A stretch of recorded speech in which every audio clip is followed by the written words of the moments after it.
First, I'm going to talk about a little bit of my personal background because I think it really tells the story of Toyota. It tells the story that I tell every single new hire group we have every week. You can be what you want to be. My background, you can tell I have an accent, so I'm from around here. I'm born and raised in Lexington, Kentucky.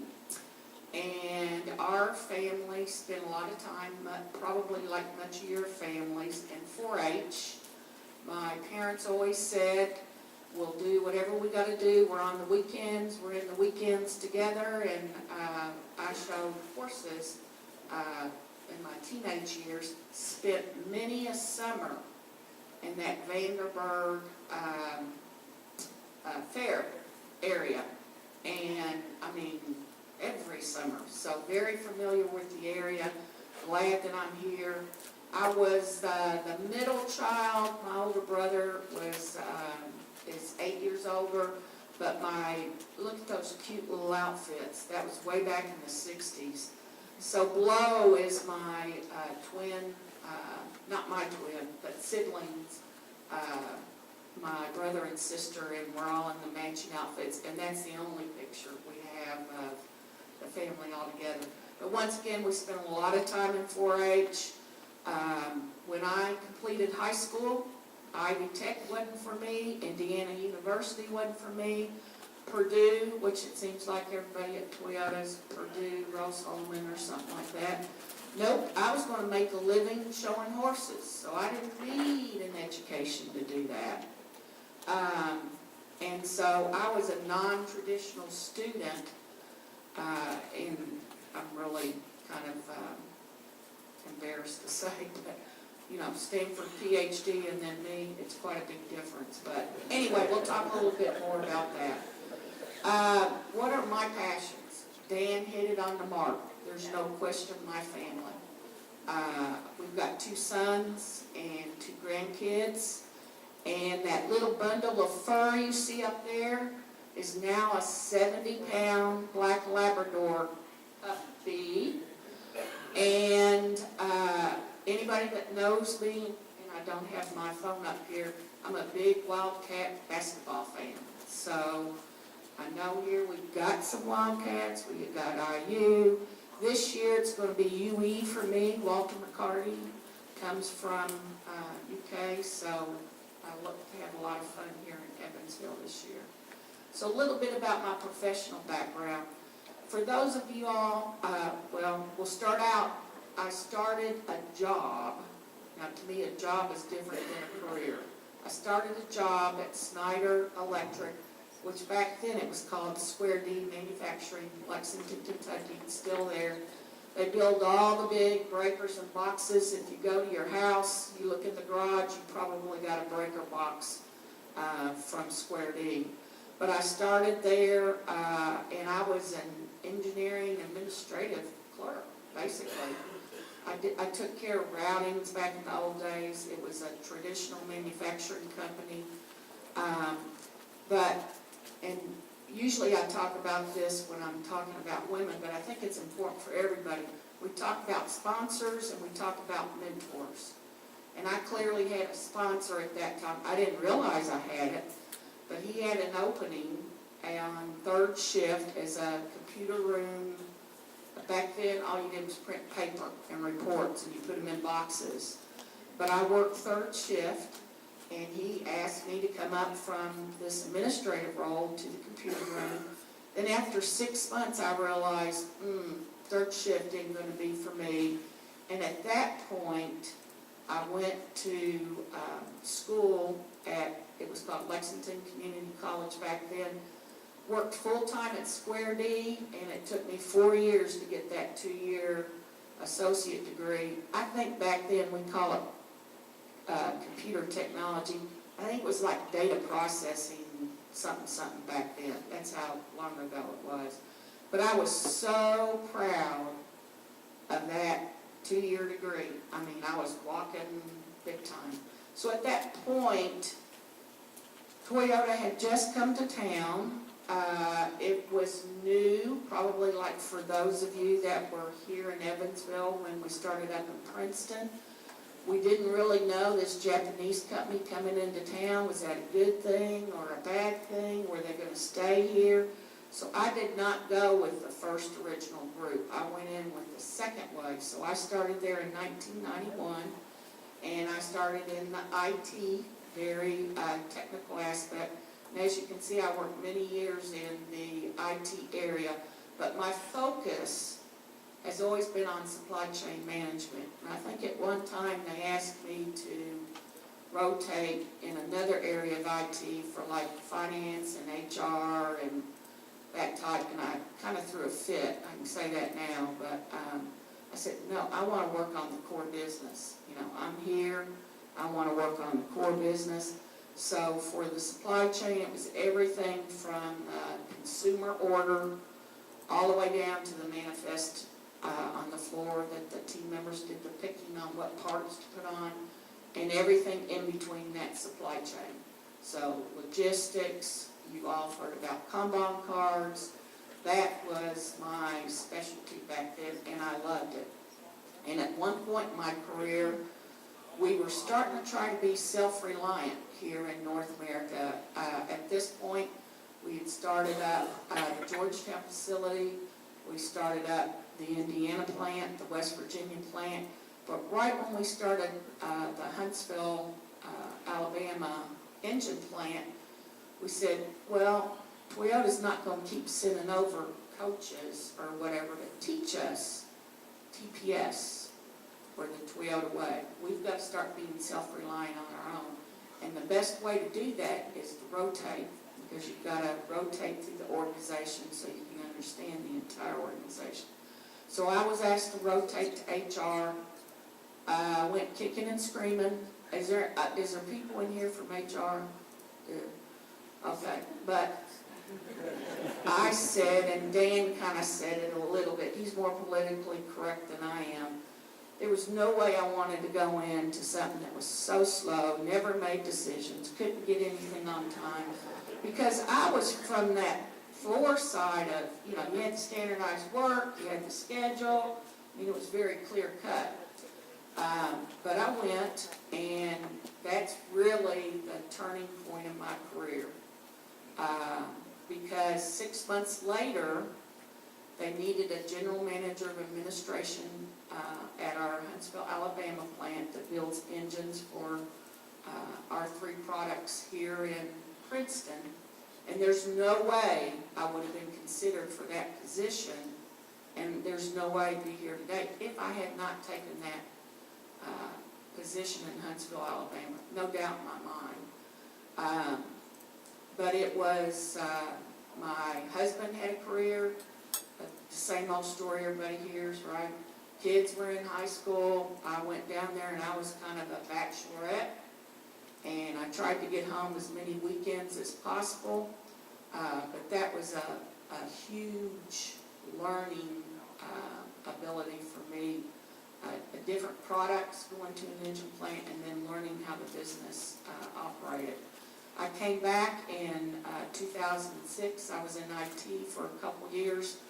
And then in 2008, I'm sure everybody in here remembers the Lehman shock. When we had the Lehman shock, which affected every single type of business, not just manufacturing, not just automobiles, we did an early buyout for some folks that were close to retirement, and I was then asked to go to HR as the vice president, responsible for 26,000 jobs. And I'm going to say this because when I go a little bit deeper into the slide deck, you're going to understand when we talk about TPS, the DNA, it really takes more than just the standardized work or Kaizen. So for Toyota, we had the Lehman shock. Several automotive companies went for government bailouts. We did not. I'm very proud to say we kept every single Toyota person employed. Here at the Princeton plant, they went for 3 months without building one product. Not one product. What did we do? We brought people in. We did a lot of Kaizens. You all are familiar with that term. We did a lot of training. We did a lot of things around the plant that maybe we hadn't had time to do. We did a lot of community effort for those that have been out to Carson, the 4-H park out there. Built fences, painted, cleaned out, brush. But if people, you had 3 choices. If you came to work, you got 40 hours of work, or you could stay home with no penalty. But everybody that came to work, we had full work for them to do. Now this was just the Indiana plant. The plant in Texas went for 6 months without building one product. 6 months. West Virginia, where I came from, they went for about 4 months, and several of the other plants. So it wasn't unique just to Evansville. But I say that because it was the most stressful time of my career. But I learned a lot about the company because the company takes value in their people, which I think marries right into what Dan said. You know, people is the core of it. And a couple slides later, I'll talk a little bit why that's important. The second thing that happened to Toyota, and it was Toyota specific, was the unintended acceleration. Anybody hear about that? A few of y'all. But that was a nightmare. It was very upsetting. I'm very proud to wear the Toyota on my lapel. I'm very proud that the Toyota on my key fob says Toyota. And at that time, to call our president from Japan over to have a congressional hearing was, for me, very depressing. Because in my mind, and it took a year to prove it, we did not do anything that caused any of those. To give you all a little bit, it had to do, we call it the sticky pedal now, but the floor mats were being caught with the acceleration pedal. So the Kaizen that we did is, number one, now when you buy a new vehicle, it's got those clips to keep the floor mats in place, and then we shortened the accelerator pedal. But you can imagine to go through that in a company to stay viable after that is really a testament of what the company does for our team members and our community. The third thing that happened within 18 months was the tsunami. This was the big one at the nuclear power plant.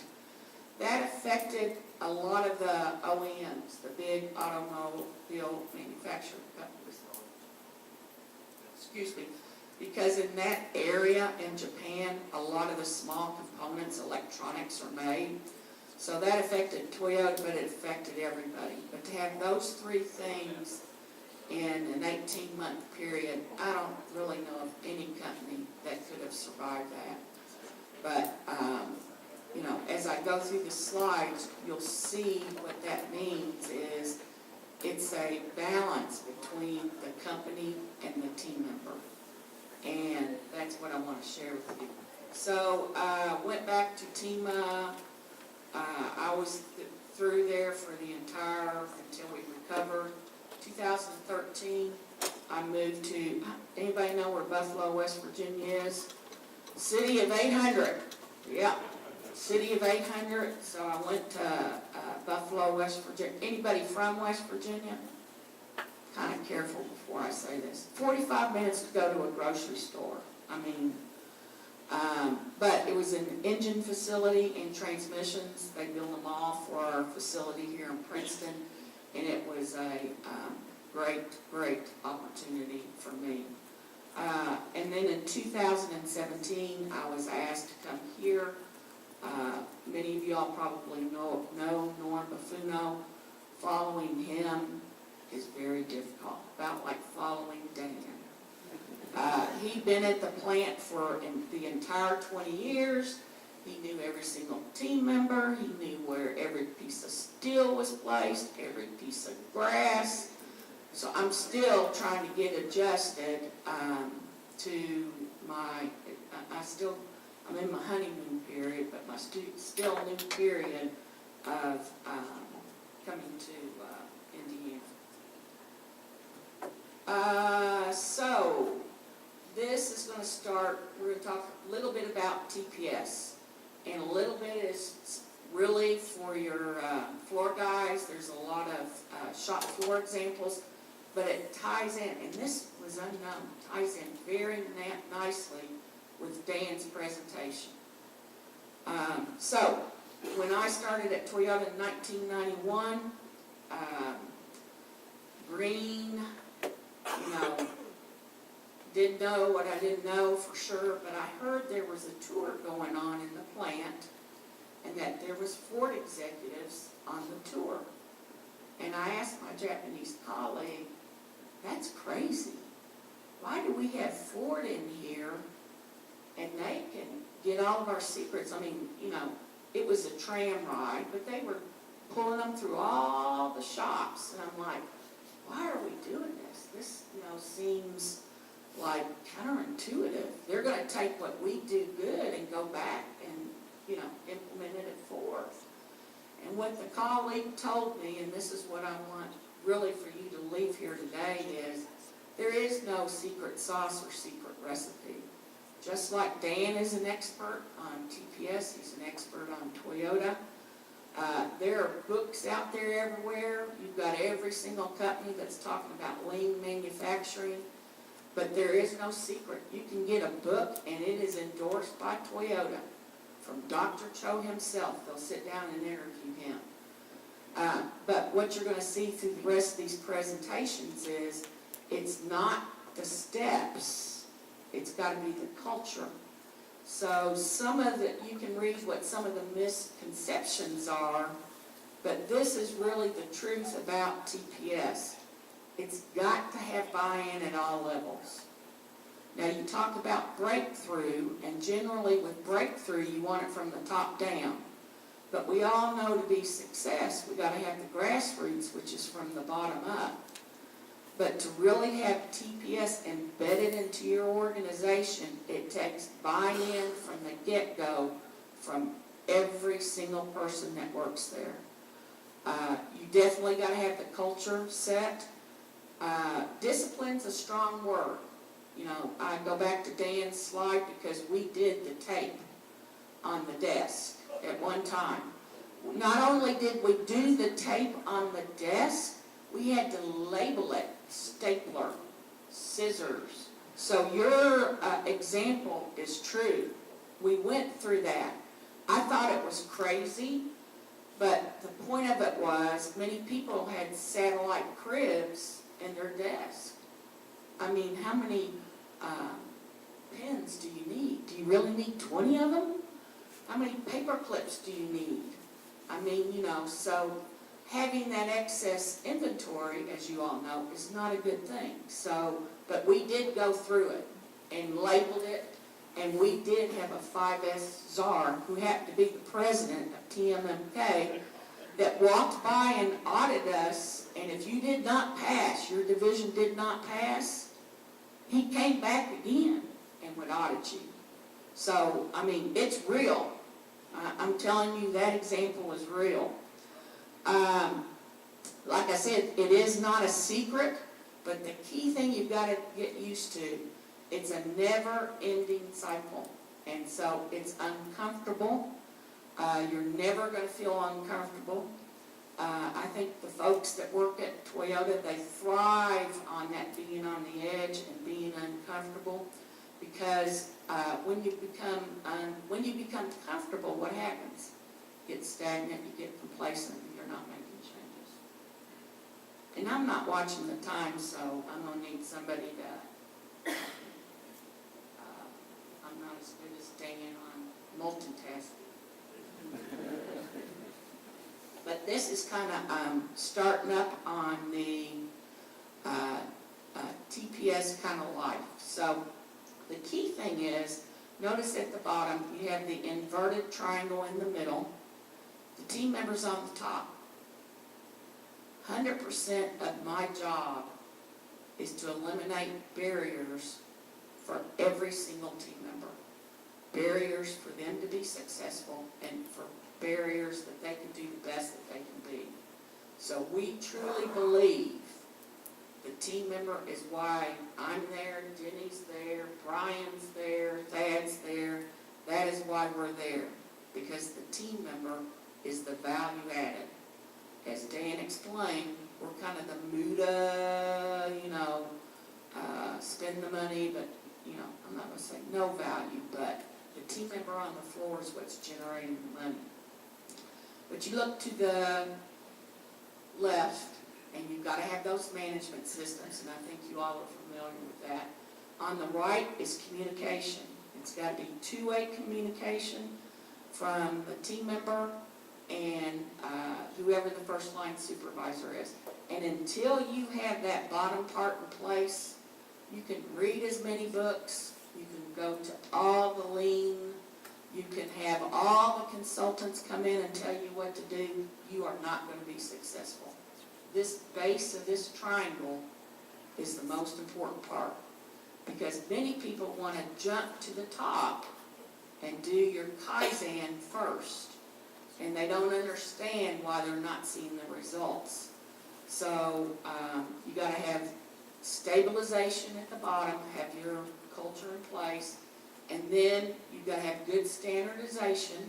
If you don't have standardization, it's very difficult to Kaizen.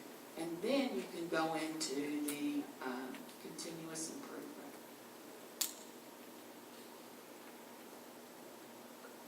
Okay, Toyota production system. You all have probably heard this, but the second one is the most important. It is 100% elimination of Muda.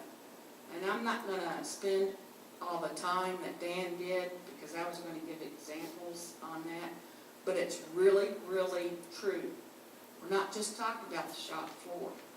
We are talking about your emails. Toyota, we have 15-minute meetings. That's what they started out, 15-minute meetings that are stand-up meetings. And we don't say anything good. We don't do our pat on the back. You're supposed to bring the problems. We stand up to make it 15 minutes.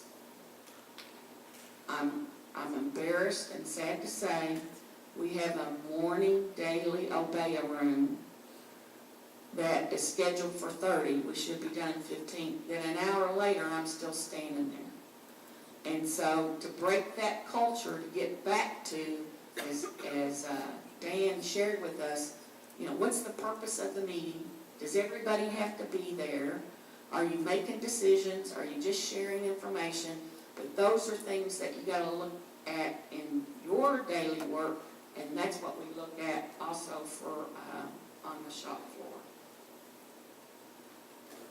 So this one is this overall goal or overall mission for Toyota. And this is important to understand. And I know it's probably difficult for some of you all to go back and say, oh, well, should be our company mission. But yes, the company is there to make money. There's no question about it. We're all in there to make money. But from our perspective, we want long-term, stable employment. And the reason why I talked about that Lehman shop is it's important to us. We believe our folks are trained to the level of we don't want to lose them. And so we owe it. As long as they're good team members, they show up on time, they're contributing, we owe it to them to have a long-term, stable company. We all feel that way. But you also have to understand we have a social mission. In other words, we want to give back to the communities we serve. The team members that are in different counties, they're very proud when Toyota, it's not just about money. It's not about writing a check. This past weekend, I think we had close to 100 people. I'm calling it Disneyland, but it's Mickey's Kingdom, the new playground. We had 80 folks that came out and did that. That's very important for your team members to feel that they're a part of the community, but it really is a long-term mission for that. So you can understand, as we were going through that 18 months and the things that we suffer every single day, we always go back to this. One other thing to note, which is interesting, is most companies, and a lot of manufacturing companies, the way they determine their profit is they take the cost of whatever they're doing, their material cost, their logistics cost, their labor cost, utilities cost, and then they decide what type of profit they want to make, and that's the selling price. Toyota's very different. We start out with what is the demand or the price point that our consumers are going to pay. And then we subtract the cost, and that becomes our profit. So why is that important? So many times we have a new model that'll come out, and there may be hundreds of new things, whether it's safety related, blind spot monitoring, maybe something with the microphone, maybe with the communication and the navigation, maybe changes to the seats, all those type of things. They all cost money. But I'm here to tell you it's a tough job, but we have to Kaizen during that entire process to reduce the cost, that we do not pass that cost on to the consumer. So here, once again, this is talking about prepare the heart. We all know connection is important. People do not leave, well, some people leave for money, but generally the number one reason, my HR folks would back this up, that people leave is because they do not feel a connection to their supervisor or their work group. So it's very important to have this connection. So on the left-hand side, y'all have heard of quality circles. This is where a group gets together. They learn about each other. They solve a problem. They give presentation skills. We have recognition for winners. They go on trips. But this is really one way to have two-way feedback between management and the individual. And once again, this Mendomi, it's not a process, it's a DNA. Mendomi, a feeling like you belong and feeling that you're valued. That's critical to the success of any company. Next, we talked about quality circles, so you kind of level up to more of Toyota job instructions. You do a lot of problem solving. Psychologically, you got to get the mind prepared. You want them to create a mind where they can see problems, and I'm going to give you all the exercise on how to see problems, and to raise their hand and share that, and not just point out there's a problem, but also contribute to whatever the answer may be. So we've got to develop that Kaizen thinking. A lot of folks, and especially a lot of new hires we have, they're not used to being asked, well, what do you think? How can you make your process better? So it's really important to get this mindset early on. Jishiken. This is a Japanese word, but what it means is you bring a group together, and I like to do 1 week Jishikens. You take them off the line. As Dan said earlier, you make it where they're not interrupted at all. They may be solving a ergo or safety problem on the line. They may be looking for ways to reduce the processes. They, many things, but they come together, but they are objective people that are observing something, because if you're used to doing it every single day, you may not see it. So we like to have a very diverse team. Of course, we want to involve a couple people in the process, but we have people from the administrative go out there, HR, accounting and finance. We bring people in from other plants because we want a very diverse group that's working on this GISHCAN. And I'm here to tell you that's one of the biggest, if not the biggest, values we have is giving them the time to study their processes. And generally they'll go in and they'll say, okay, I'm going to take care of a safety issue. But when they finish, they've hit safety, they've hit quality, they've hit productivity, and it's really an amazing thing for them to participate. The last one's Hoshin. Now, it's a Japanese word, and what that means is the Hoshin is not your annual plan, or it's not your task or activities that you have to complete for the year. Hoshin means it is breakthrough. What are you going to do is breakthrough? Because I know every single person in this room, if you're just going to continue doing on the same task and following up on that, you're not going to do breakthrough. Breakthrough, the change, that's what you have to have. But that's a part of our Hoshin Connery process. And that's, a lot of companies kind of forget about that, and it's really important that you make this a part of the process. But as you can see, you got to start at the bottom and kind of build that before you're able to do some type of strategic or breakthrough thinking. So okay, this is going to be audience participation. So look at the top.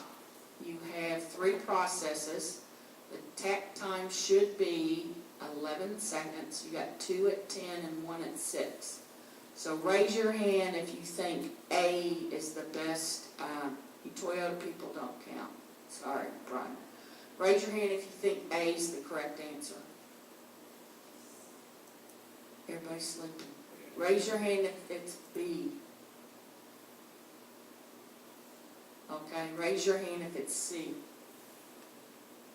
Every time we do this, generally it's C. And the answer's B. And the reason for that is you've got 2 processes that you're bringing up to 11 seconds, and you still got the 7 seconds for the 3rd process with the 4. So what you got to do now is you got to focus on that 3rd process, and do I move work from another area there to make it full work? Can I Kaizen that 4 seconds away? But this is the correct answer. And the key thing to think about this is, our team members come in every day and they want to do a great job, but they don't want to stand around waiting. So it's a disservice to our team members if we allow something like this to happen. So once you balance the 2, if I go back, the 2 10 seconds up to 11 seconds, then you've got to balance the 4 seconds either to get it to 11 or eliminate it altogether. I think I'm getting into my scary part with the videos, so they tell me it's going to work. Okay. So this is, she's pulling a piece of glass to put into a Highlander back door. And checking to make sure it's installed correctly. So once again, here she goes. She picks it up. She rotates that glass, regrips it, and then she puts it into the door.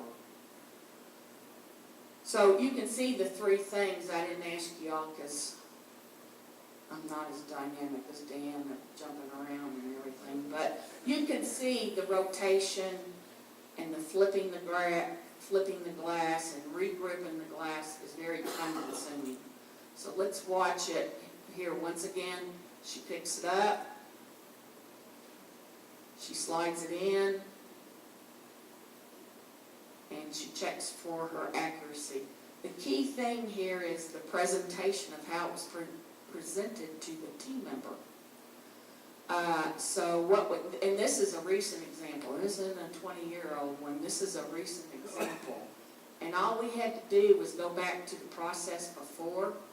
They were actually rotating it to put it in for her to be able to take it out, flip it, and then install it.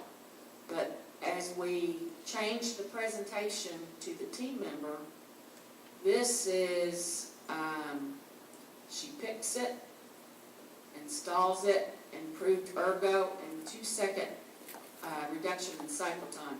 Now this next one's where you're going to see them side by side. So same time, she picks it out, you can see her rotating on the left, she just walks over, slides it into the door,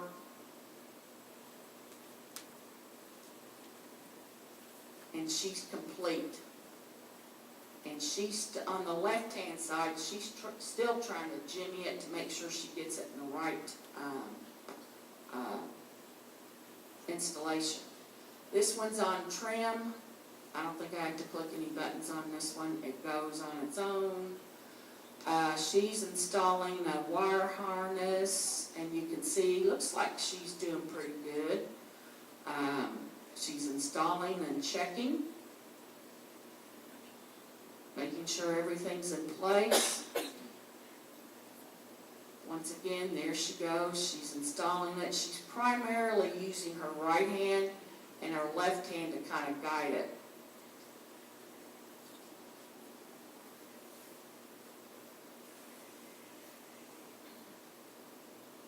This is the after. This is using both hands. It's so quick you can barely see it. So she's using her right hand to do one installation and her left hand to do the other. Pretty amazing. I think this one saved 5 seconds. But we do train everybody to use both hands, because as you can see, that's a big efficiency improvement, and that's what we're all looking for. So once again, we're in the TPS house, and I can't emphasize enough is that you've got to have flexible, motivated team members. And one of the things that I learned when I did a lot of interviewing was that everybody always asked me, well, what job am I applying for? And I always say, you're applying to come to Toyota. The job that we have you do today may not be the job we have you doing 2 years from now or 5 years from now, because our company's always changing. So you want to hire the mindset of, okay, I'm going to come in, I'm going to communicate, I'm going to be a good team player, I'm going to think of ways to make improvement. You know, I'm really going to be a part of this team, because as you all know, that we're producing vehicles, but 10 years from now, you know, and it's happening now, but we may be in the Jetsons drone. You know, it's going to be definitely something different. So if I hire somebody for a specific job and they don't have the ability to learn something new, then, you know, they're going to be out of a job, or we're not going to be able to build that product. So it's really important that you look at the team member. So kind of summing all this up, the whole theme of this is the elimination of MUDA. Elimination of your email. Elimination of those meetings, even conference calls. They go on and on and on. That's what we can do. But, you know, truly your entire company needs to think about the elimination, and MUDA is a Japanese word, but waste. So we only are going to produce saleable products. We have just-in-time production based on our takt time. Quality, safety is always first, quality is number second. We have to build a high quality, but we want the quality to be built in at the process. We don't want to have inspectors at the end of the lines, then you've got to go back and change it maybe in the first process. So quality built in. Once again, sell products at reasonable prices. I shared with you our scheme of how we price it based on the demand, and then we have to Kaizen if that's too much. And you've got to have a flexible, strong, and organized workplace, and training, process versatility, HROD type training. My mission for TMMI is simple: to be the global best in a learning, in a caring, and an inclusive environment. And why that's important to me is if we can all remember that, we're always going to be continually learning, we're going to care for one another, and the inclusiveness of having all different ideas is the beauty of not only the team, but the beauty of making a company successful.